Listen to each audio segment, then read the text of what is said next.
ay maqaadan doona shaqooyinka dadka xaqiiqda jirto waatana. Assalaamu calaykum waraxmatullaahi wabarakaatuh. Kusoo dhawaada channelkeena Mua Graphics. Maanta waxaan ka hadli doonaa mowduuc si weyn dunida looga hadalhayo oo ah AI-ga. Ka war haddii aan kuu sheego in AI-gu qori karto maqaal, samayn karto sawirro iyo muuqaallo, xitaa ay qaban karto shaqooyin ay dadku saacado ku qaadan jireen. Dad badan ayaa ka walwalsan in AI-gu shaqooyinkooda qaadan doono, halka qaar kalena ay aaminsan yihiin in ay abuuri doonto fursado cusub. Haddaba, AI-ga ma shaqooyinkeena ayuu qaadan doonaa mise fursado ayuu abuuri doonaa?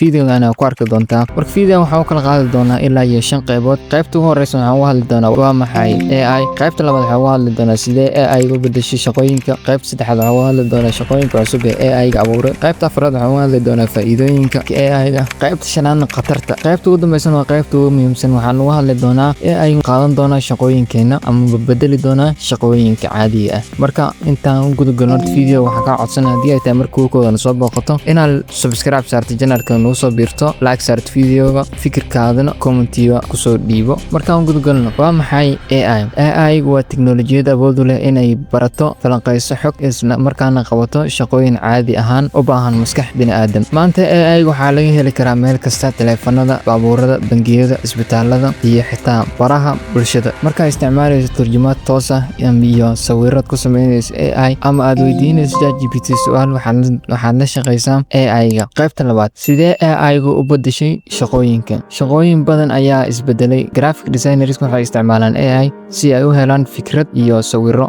si dhaqso leh. Qorshayaasha waxay isticmaalaan AI si ay u helaan fikrado cusub. Video editors waxay isticmaalaan AI si ay u helaan fikrado ama ideas ee u dejiyaan qorshooyinkooda. Taasi macnaheedu maaha in shaqooyinku dhammaadeen, balse habkii loo shaqayn jiray ayaa isbedelay. Qaybta shanaad, shaqooyinka cusub ee AI-ga abuuray.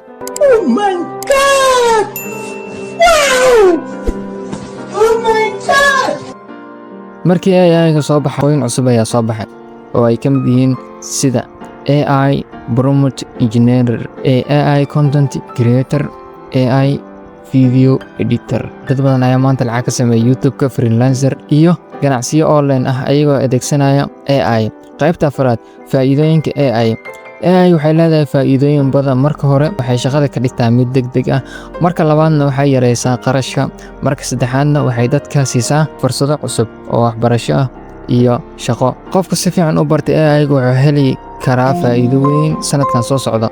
Qaybta shanaad, khatarta AI-ga. Dabcan AI waxay leedahay khataro, sidoo kale AI waxay leedahay khataro sidii faa'iido leedahay ayayna khataro u leedahay. Shaqooyinka qaar ayaa laga yaabaa inay yaraadaan sababtoo ah mashiinadu waxay qaban karaan shaqooyin badan. Waxaa kaloo jirta cabsi la xiriirta xog gaar ah iyo isticmaalka qaldan ee AI-ga. Sidaa darteed, qof walba waa inuu la qabsadaa tiknoolajiyadda cusub si uusan ugu harin isbeddelka socda. Qaybta ugu dambeysa, AI-gu ma qaadan doonaa shaqooyinka dadka? Jawaabtu waa maya iyo haa. Labadaba u noqon karta jawaabta. Shaqooyinka qaar way isbedeli doonaan, qaar cusubna way soo bixi doonaan, laakiin hal shay ayaa cad. Qofka barta isticmaalka AI-ga maanta wuxuu heli karaa fursado badan ayuu heli doonaa berri. Haddii aad ka faa'iidaysato AI-ga, waxay noqon kartaa qalab kaa caawiya inaad horumar gaarto halkii ay khatar ku noqon lahayd. Haddii aad muuqaalkan wax cusub ka faa'iiday, waxaan kaa codsanayaa haylooyin inaad like saarto, subscribe garayso channelka oo aad nala wadaagto fikirkaada commentiga. Adiga ma kula tahay